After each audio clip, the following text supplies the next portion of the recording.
بسم الله الرحمن الرحيم.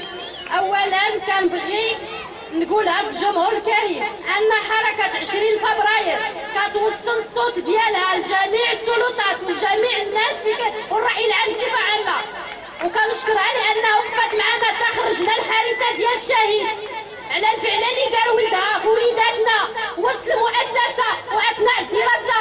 وكنبغي نوجه من هنا ان كل مسؤول يتحاسب على المسؤوليه ديالو.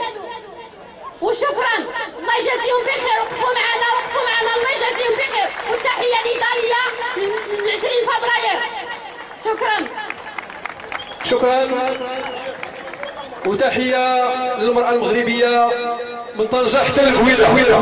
هو كيدير حارس لا سيكوريتي في السلام، مدرسة السلام، وديجا قبل شي جوج سيمانات قبل ما يرتكب الفعل ديالو انصاب ديال الطفل كيقرا في المستوى الخامس، اغتصبوا اثناء الدراسه، يعني وقت الاستراحه في المراحل، واغتصبوا بواحد الوحشيه. اش نقول لك، الناس اللي الام ديالو اللي كتقول ان سيرتيفيكا فيها 45 يوم بانه راه في الانعاش، جلس فيها يومين، وحنا طالبنا باش الحارسه تخرج من تما. وقفت معنا حركه ديال 20 فبراير وتم داكشي الاصل ديال الجهود ديالهم، وانا جيت من الدار باش نتضامن معاهم انا ونناضل معاهم، لانهم كيوصلوا الصوت ديالهم، ولانهم ناس ما بغاوش المحسوبيه، ما بغاوش الرشوه، ما بغاوش الفساد في البلاد. هادشي علاش جيت انا نتضامن معاهم.